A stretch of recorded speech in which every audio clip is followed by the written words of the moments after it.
গত 2 বছর আমি বাড়ি আসার পরে যে কবার ভোট দিয়েছি তৃণমূলকেই দিয়েছি, এ বলতে আমার কোনো দ্বিধা নেই। আদর্শ তিতুমির পত্রিকা, সঙ্গে রয়েছি আমি ধৃতরাষ্ট্র। আজকে আপনাদেরকে দেখাবো যে মানুষ তো তার আদর্শের কথা বলে, তার মতবাদের কথা বলে।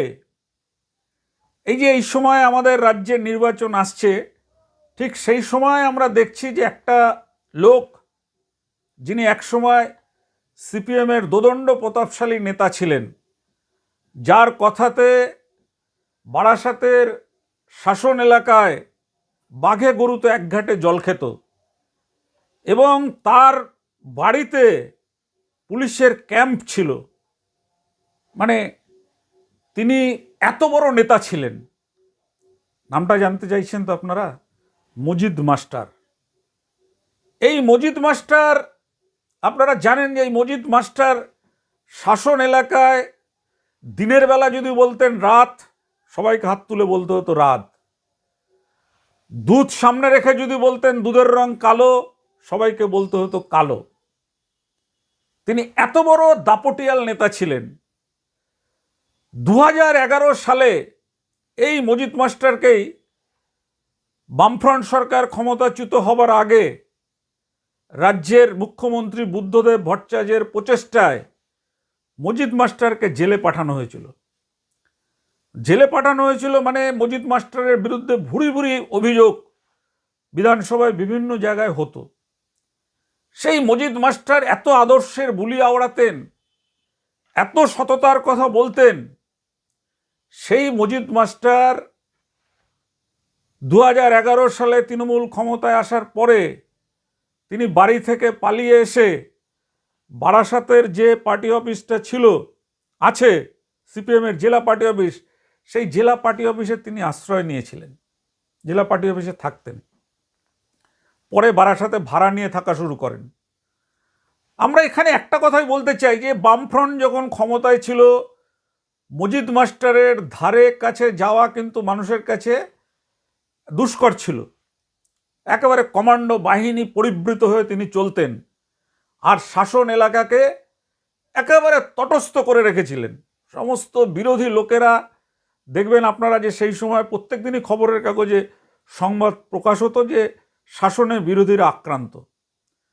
আমরা এখানে একটা কথা বলতে চাই যে মজিদ মাস্টার যদি একজন আদর্শবান নেতা হতেন, মজিদ মাস্টার যদি সত্যিকারেই মানে কমিউনিস্ট মনোভাবাপন্ন হতেন, তাহলে সেই মজিদ মাস্টার এখন কেন বলছেন যে আমি গত 2 টার্মস তৃণমূলকে ভোট দিয়েছি, এবারও তৃণমূলকে ভোট দেব, কারণ বিজেপিকে যারা রুখতে পারবে। কি মজিদ বাবু, বিজেপিকে রুখতে পারবে নাকি আপনি আপনার সম্পদ রক্ষা করার জন্য আপনি হাত মিলিয়েছেন? আপনি হাত মিলিয়ে এলাকায় ঢুকে আপনি বলছেন আমি প্রকাশ্যে যে আমি তৃণমূলকে ভোট দিয়েছি। আচ্ছা মজিদ মাস্টারবাবু, আপনাকে একটা কথা বলি, আপনি যখন ক্ষমতায় ছিলেন তখন তো বিরোধীদের হাতে শাসক দলের 2-1 জন আক্রান্ত হয়েছে, এমনকি তাদের জীবনও গেছে, আমাদের কাছে খবর আছে।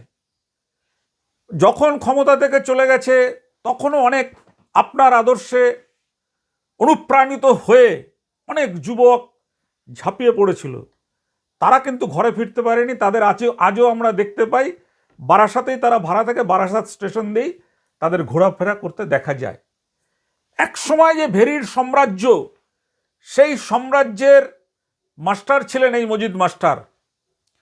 সেই মজিদ মাস্টার আজকে সরাসরি যে লোকগুলো কমিউনিস্ট আদর্শ নিয়ে, যে লোকগুলো বামপন্থী আদর্শ নিয়ে লড়াই করছেন মাঠে ময়দানে নেমে, তাদের মেরুদণ্ডটাকে ভেঙে দেওয়ার জন্য তিনি তার গ্রামের বাড়িতে আরামে বসে বলছে আমি তৃণমূলকে ভোট দিয়েছি এবং এবারও বিজেপিকে রোখার জন্য আমি মমতা ব্যানার্জিকেই ভোট দেব।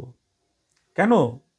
সে আপনি দিন মমতা ব্যানার্জিকে ভোট, কিন্তু আপনি ভোট তো মমতা ব্যানার্জিকে দেবেন, এইটা সরাসরি এই কথাটা কেন আপনি প্রচার করছেন? তাহলে কি আমরা ধরে নেব যে আপনার কাছে কোনো আদর্শ, আপনার কাছে কোনো ন্যায়, আপনার কাছে কোনো নীতি, এ সমস্ত ছিল না। আসল হচ্ছে আপনার সম্পদ বাড়ানো, আসল হচ্ছে আপনার সম্পদ রক্ষা করা। এই ধরনের মজিদ মাস্টারদের মতন নেতার জন্যই কিন্তু আজকের কমিউনিস্ট পার্টিকে এইভাবে শূন্য হয়ে যেতে হয়েছিল বিধানসভায়।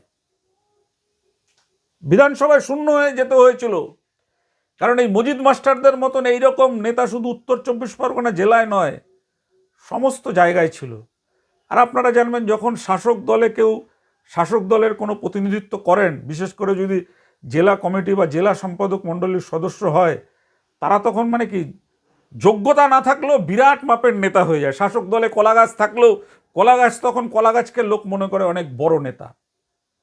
হ্যাঁ, আপনাকে তখনই আমরা বড় নেতা বলতে পারতাম যদি আপনি এই সময় যারা যে সমস্ত বামপন্থী আদর্শ উদ্বুদ্ধ হয়ে তরুণ প্রজন্মের ছেলেরা লড়াই করছেন, সেই লড়াইয়ের পাশে কিন্তু আপনি নেই। সেই লড়াইয়ের জন্য কিন্তু আপনি গলাও ফাটাচ্ছেন না। আপনি তাহলে কিসের জন্য বলছেন যে ভোট আমি তৃণমূলকে দেব? আসল উদ্দেশ্য হচ্ছে আপনি যে বাম আমলে বহুত জমি জায়গা ভেরি এই সমস্ত যে আপনি যার মানে আপনার হিস্সা ছিল, যার শেয়ার ছিল, সেইগুলোকে বজায় রাখার জন্যই আপনার এই ভুল বদল।